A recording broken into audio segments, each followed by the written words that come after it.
इंडी गठबंधन में शामिल दलों की मंगलवार यानी कि 19 दिसंबर को बैठक होने जा रही है। इंडी गठबंधन की पिछली 3 बैठकों के मुकाबले इस बार हालात बिल्कुल अलग हैं। तीसरी बैठक से इस बैठक में एक लंबा अंतराल रहा है और 5 राज्यों के चुनाव में भी इंडी गठबंधन के घटक दलों की तल्खी खुलकर सामने आई है। ऐसे में सबकी नजरें इस बैठक पर टिकी हुई हैं। अलग सुर बिगड़ी ताल पर अब लय में आने की कोशिश के तहत इंडी गठबंधन का मंच एक और बैठक के लिए सज चुका है। विपक्षी Indian national developmental inclusive alliance यानी इंडी गठबंधन का कारवां राष्ट्रीय राजधानी दिल्ली पहुंच चुका है। पश्चिम बंगाल की मुख्यमंत्री और तृणमूल कांग्रेस प्रमुख ममता बनर्जी, राष्ट्रीय जनता दल प्रमुख लालू यादव, बिहार के डिप्टी सीएम तेजस्वी यादव समेत कई नेता दिल्ली में हैं। लालू यादव समेत इंडी गठबंधन के तमाम नेता 2024 के चुनाव में बीजेपी को हराने के दावे कर रहे हैं। बीजेपी ये दावा कर रही है कि 2024 के चुनाव में बीजेपी लगातार तीसरी बार सरकार बनाएगी, तो वहीं विपक्ष अपनी जीत के दावे कर रहा है। दावे प्रतिदावे के बीच दिल्ली में विपक्षी गठबंधन की बैठक होनी है। नीतीश कुमार का तो समय चला गया। जब से उन्होंने विधानमंडल में दलित और महिलाओं के बारे में जिस प्रकार की ओछी टिप्पणी की, उसके बाद उनकी जो दावेदारी थी संयोजक पद के लिए, वह दावेदारी भी खत्म हो गई।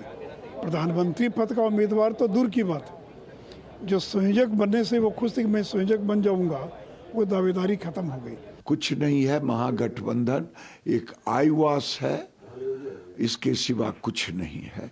मोदी जी के लिए देश की जनता ने तय कर दिया है, नरेंद्र मोदी 2024 में प्रधानमंत्री होंगे। वहीं इंडी गठबंधन के कई दलों पर भ्रष्टाचार के आरोप लगातार लगते रहे हैं। पंजाब में गैंगस्टर्स का राज चल रहा है। किसान हो, मजदूर हो, नौजवान, सब मुलाजिम हो, सब धरने में बैठे हुए हैं। एक भी उनकी गारंटी पूरी नहीं हुई है। किसी महिला को 20 महीने में 20,000 मिला, 1,000 तक किसी को नहीं मिला।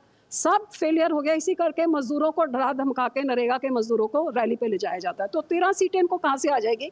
ये देश को दिखाने के लिए है। अफसोस ये है कि पंजाब के पैसे लूटे जा रहे हैं। केजरीवाल और भगवंत मान दोनों इकट्ठे होकर लूट रहे हैं।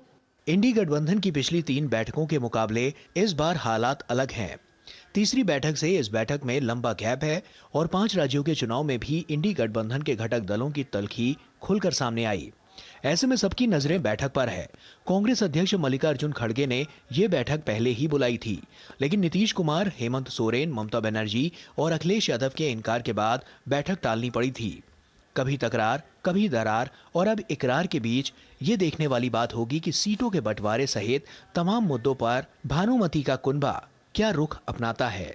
Bureau report, DD news. और केंद्र सरकार ने हाल ही में कोविड के मामलों में वृद्धि और केरल में कोरोना का एक नया वेरिएंट JN1 के पहले मामले का पता चलने के बाद राज्यों को एडवाइजरी जारी की है। स्वास्थ्य एवं परिवार कल्याण मंत्रालय के सचिव सुधांशु पंत ने सभी राज्यों को पत्र लिखकर राज्यों से कोविड पर निरंतर निगरानी बनाए रखने का आग्रह किया है। केंद्र ने राज्यों को नियमित रूप से जिलेवार SARI और ILI मामलों की रिपोर्ट और निगरानी करने को कहा है। वहीं राज्यों को अधिक से अधिक संख्या में RT-PCR टेस्ट कराने और पॉजिटिव मामलों के नमूने को जीनोम टेस्टिंग के लिए प्रयोगशालाओं में भेजने को कहा है। हालांकि एडवाइजरी में यह भी कहा गया है कि फिलहाल भारत में घबराने की कोई बात नहीं है। वहीं केंद्रीय स्वास्थ्य मंत्री डॉक्टर मनसुख मांडविया बुधवार को राज्यों